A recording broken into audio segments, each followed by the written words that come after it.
Only 5% of Americans even know that they have fatty liver disease. That is the definition of an epidemic. That is why fatty liver disease is the chronic illness no one is talking about. Welcome to your daily health briefing. I'm Dr. Albert Takem. This show is here to help you navigate the complex U.S. medical system, one step at a time. Whether you are decoding a new diagnosis, fighting for a referral, or just trying to stay informed, you are in the right place.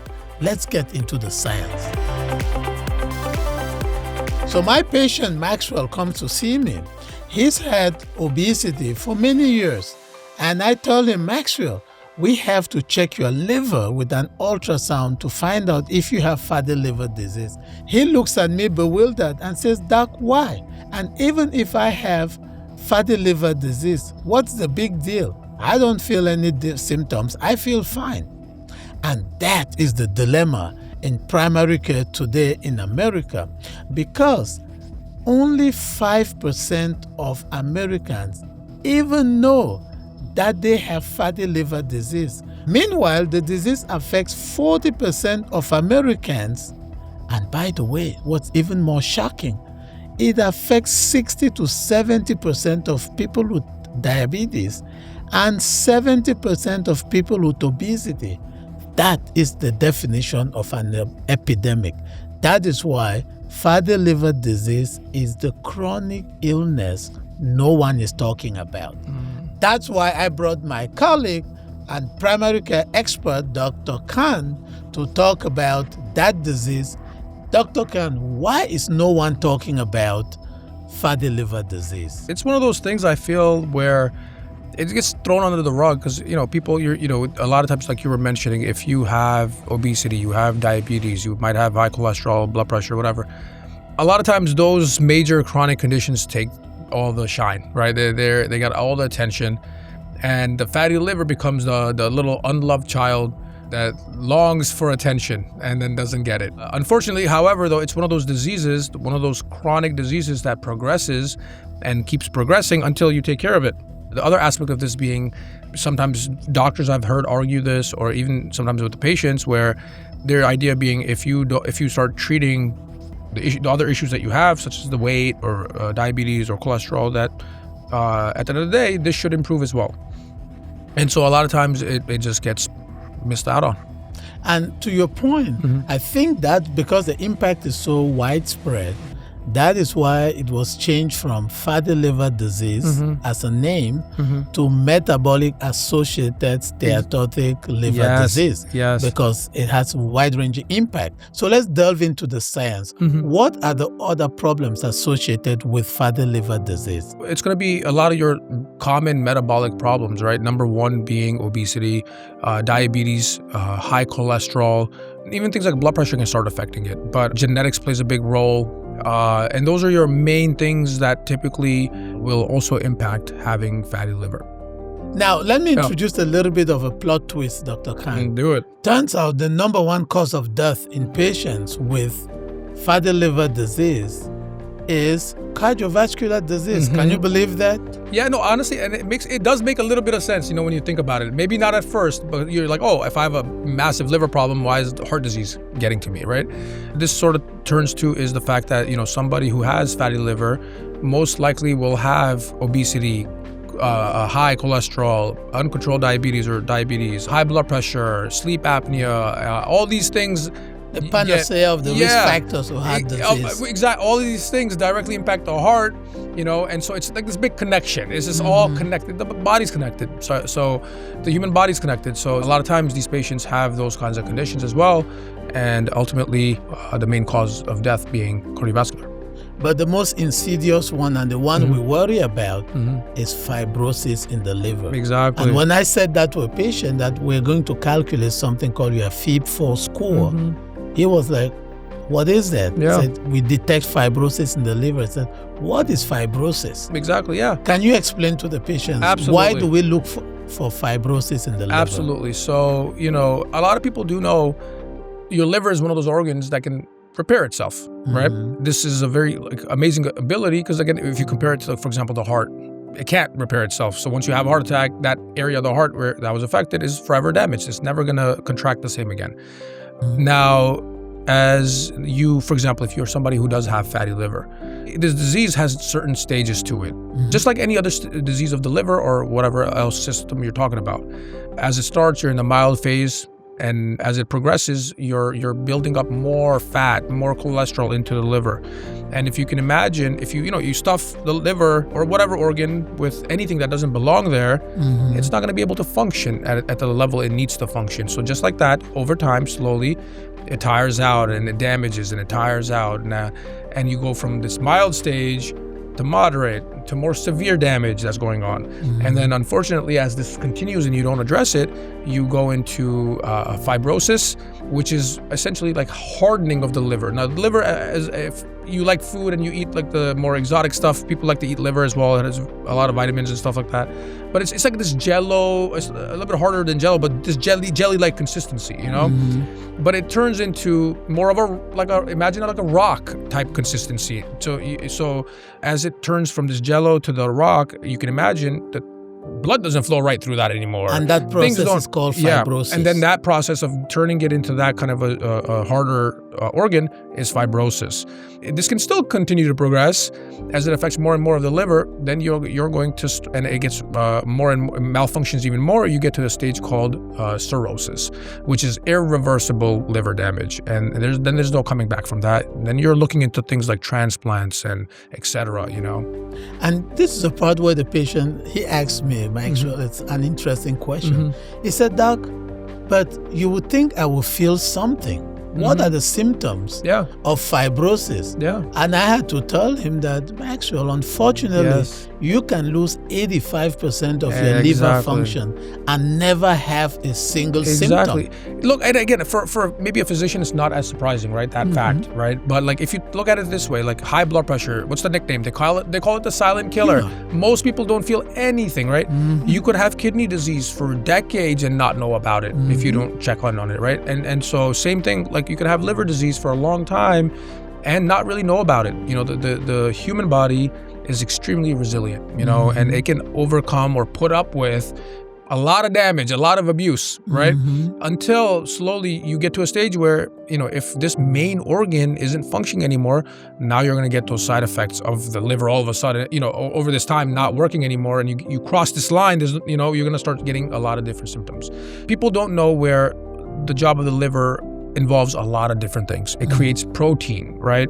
So one of the things that you can see is when you don't have protein in your body, water can float around anywhere it wants to go. So you swell up. Your arms, your legs, your feet, your abdomen, it turns into this big round balloon. That little thing we learned in physiology called the loss of oncotic pressure. Exactly, the oncotic pressure. I don't. Do you remember the formula? I don't remember the formula anymore. I just something squared plus something squared. But I forget. But yes, you lose oncotic pressure and it opens the floodgates. Exactly, and fluid goes everywhere. Yes, exactly. So in layman's terms, you need to have protein to keep the water there, and if you don't, the water's going to fly around anywhere it wants to go, and you swell up. So your liver creates albumin and creates a lot of other proteins that play a factor in this role. Your liver also produces bilirubin, and so bilirubin is one of those things that's used in your digestive processes, and you pee it out, and you have extra. That's what it gives you your poop, and it gives your urine the color it has. That brown color it has comes from bilirubin that comes from your liver. So now if your liver is not processing that anymore because it's broken, now this bilirubin, instead of breaking down, which the liver does, it breaks it down and gets rid of it, it builds up in the body. And so just like we talked about, the urine and the poop get this brown yellow color from it. Then you start turning into that sort of yellow color, because now it's everywhere in your body, and your liver can't take care of it anymore. So your eyes turn yellow, your tongue, your skin, nails, and that's a lot of times things that freak people out, and they'll come into the emergency room not knowing what's really going on. Some of the other things that can happen, bleeding. Your liver creates a lot of proteins that help you clot. So like if you cut yourself and you see a scab forming, well, that's because your liver is working where it's producing these things that can clot your blood there. So now if you don't have that part, you bleed a lot. So you get nosebleeds, you can cough up blood, you can have blood go out through your GI system.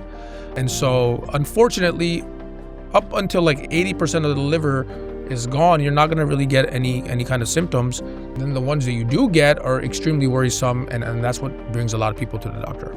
To that point, Dr. Khan, in the past, the number one cause of liver cirrhosis and all the damages you just explained used to be alcohol yes, and hepatitis C. And hepatitis, yeah. And now fatty liver disease has overtaken them both. Exactly, which is insane, right? And this goes back to one of the other previous episodes we were talking about, where we were trying to talk. We were seeing, hey, is obesity a disease? Mm-hmm. And this answers your question again, right? Like, is obesity a disease? Look at all the things it's causing.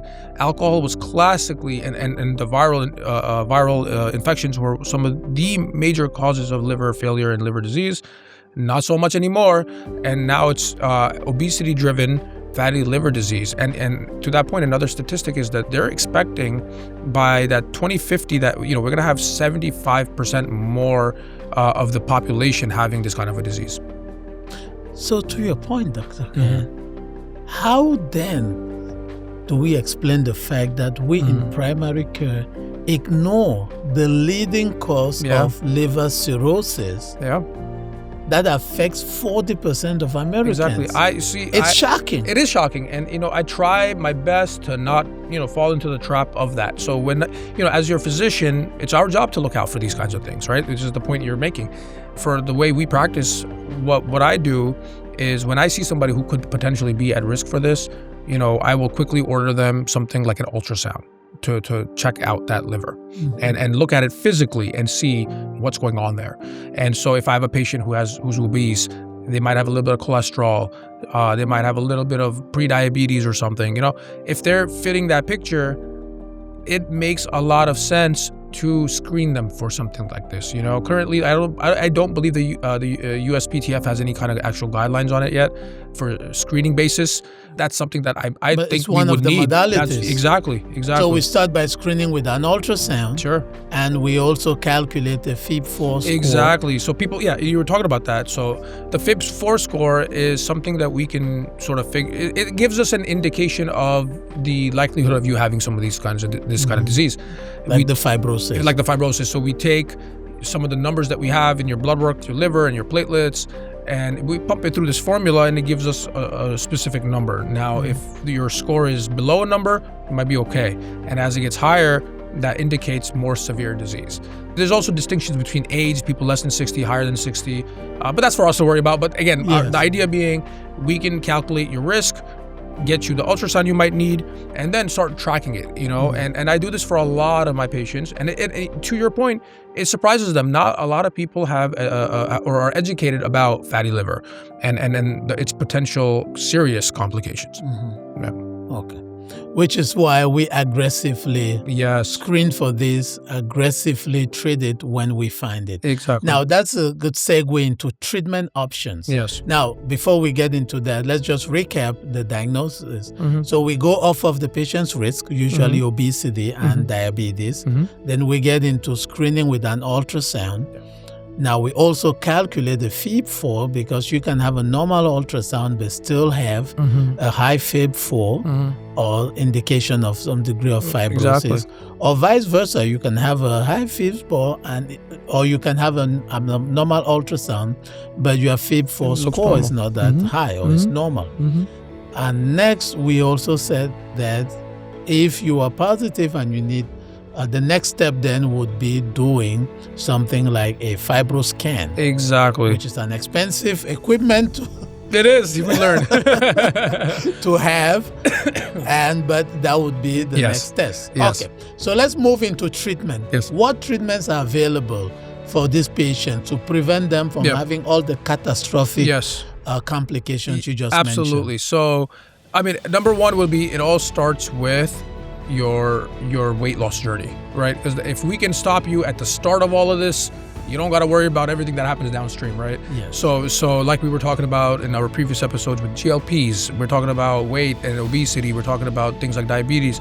It's those conditions that when they remain uncontrolled or not improved, so maybe they're not getting worse, maybe you're on the medications and they're not getting, but you're not really improving on them, and you're just spending decade after decade in that low state of abnormal numbers, that's the kind of person that will benefit the most from aggressive treatment. You're talking to your doctor and making up a game plan of your diet, making up a game plan of your exercise regimen.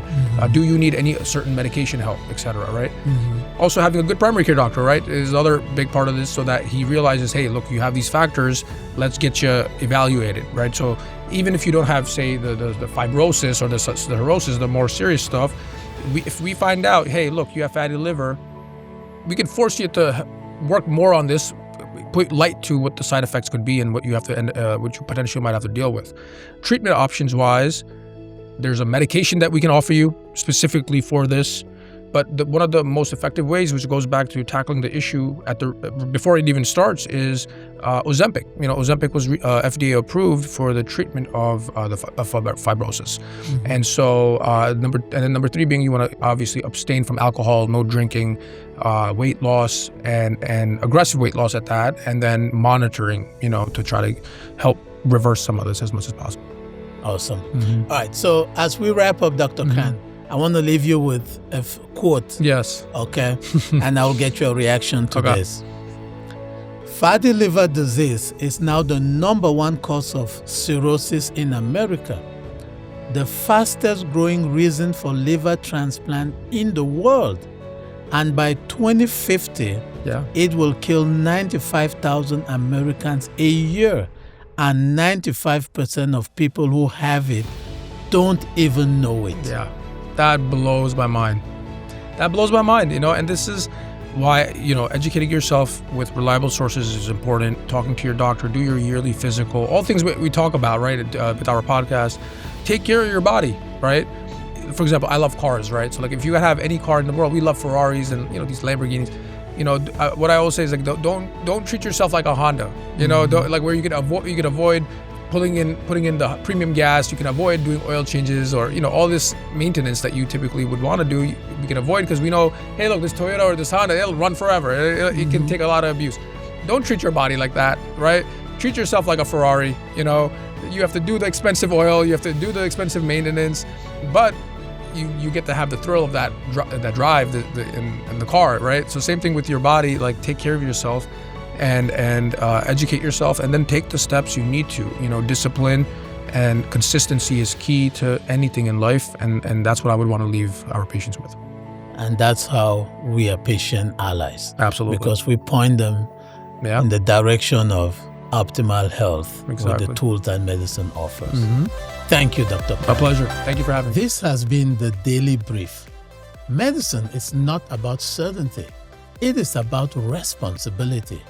Decisions are often made with incomplete information, but they are always made with your safety in mind. In a system that can feel rushed and fragmented, you deserve clarity, continuity, and an advocate who sees the whole picture. I am Dr. Albert Takem, your physician ally, high-level science, human-level care. I will see you at the next briefing, or I will see you in the clinic.